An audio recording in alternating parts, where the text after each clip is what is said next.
penjelasannya. Mudah-mudahan bermanfaat buat semua. Alhamdulillah. Jamaah.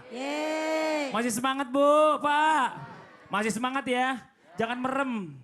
Kalau merem awas saya cubit nih.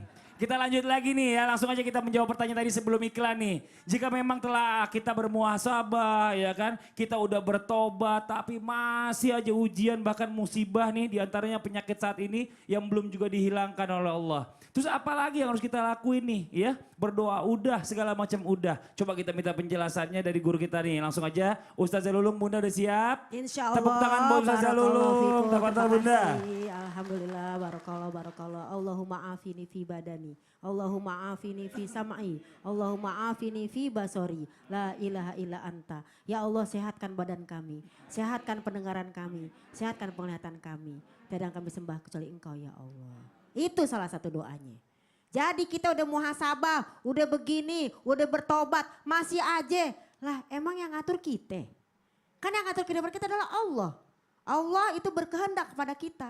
Kalau kata Allah belum beres, belum. Kalau kata Allah bilang udah. Jadi kita tinggal mainin aja.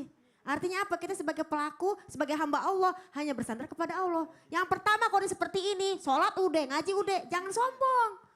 Karena aku udah sholat, udah sedekah, kok masih begini-begini aja? Emang kita percaya sholat kita diterima sama Allah?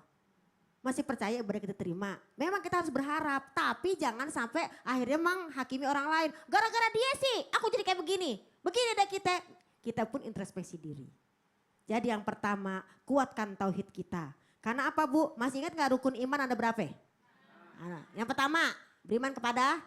Kedua, ketiga, keempat, kelima, yaumil akhir, keenam, biqadari khairi wa syari. Kita harus mengimani adanya takdir baik dan takdir buruk. Kebaikan, kesuksesan, kecantikan, kesolehan, ya kan, keberkahan, keburukan, adanya penyakit, adanya ketidaksuksesan, ada yang namanya ini itu. Jadi ada baik, ada buruk dalam hidup. Masa mau enaknya doang? Hello, kan begitu. Ada dalam satu riwayat dari hadis Nabi dari Walid bin Ubadah. Ketika Walid bin Ubadah berkata kepada bapaknya sedang sakit. Kemudian dia bilang, wahai bapakku berikan aku nasihat, berikan aku kekuatan karena aku udah gak tahan melihat engkau sakit. Maka bapaknya berkata, ajlisuni ya abata, wahai anakku tersayang duduk sini dekat aku. Falamma ajlasu ketika aku duduk dekat bapakku, maka kemudian ayahku berkata. Dibilang apa? Taklam, ketahuilah bahwasanya namanya takdir itu ada yang baik, ada yang buruk. Maka dari itu engkau harus memahaminya. Kamu tidak akan mengalami ta'mul iman, tidak akan mengalami lezatnya beriman kalau kamu gak ngerti hakikat daripada takdir. Dan kamu walan tajida ya, walan tablugo hakikatal ilmi, tidak akan pernah nyampe kepada hakikat ilmunya Allah. Kalau kamu tidak mengimani ada qadar baik dan qadar buruk. Maka anaknya menjawab, ya abatah, ya, wahai bapakku. Bagaimana kaifali an a'lama, bagaimana aku akan tahu bahwa itu ada takdir baik, takdir buruk. Maka bapaknya ngomong gini, kalau yang namanya suatu musibah itu menimpa kamu, kalau emang menimpa gak akan pernah luput.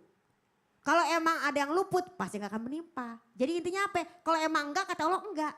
Walaupun kita bisa musibah apapun kita udah bermuhasabah. Kalau kata Allah kena ya kena. Jadi intinya apa? Santuy. Woles. Minta sama Allah. Kenapa? Kita kan tidak berdaya. Ya kan? Ya enggak Bu? Balikin lagi dong.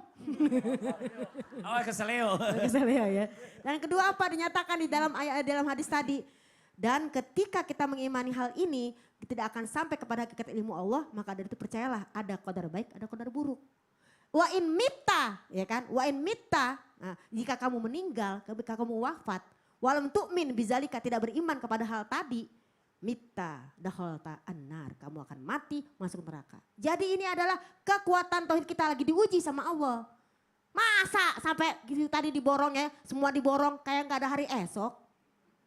Emang kita tuh, ya Allah astagfirullahaladzim. Bu malu. Ya kan Bu, malu kalau di ngaji juga ngantuk. Ini namanya jituk ngaji ngantuk. Yang di belakang pengen jider ngaji nyender. Dan kedua kuatkan kesabaran, isbiru, warobitu ya kan. Sabarlah, isbiru, wasobiru, warobitu. Bersabar bukan berarti pasrah. Tetap ikhtiar, ya enggak? Sodakoh jalanin, insya Allah sodakoh itu dari faul bala. Sedekah akan menolak bala. Lagian kagak mau sodakoh, udah kena penyakit baru sodakoh. Terlambat saudara-saudara. Dan yang ketiga banyak-banyak istighfar. Dalam surat Al-Anfal ayat 33 Allah berfirman. Dan Allah tidak akan mengazab suatu kaum selama mereka beristighfar kepada Allah. Astaghfirullah Rabbal Baroya. Astaghfirullah Minal khotoya. Jadi kalau kita udah banyak-banyak minta ampun, udah sabar, kuatkan tauhid. Kenapa? Diuji nih tauhid kita nih.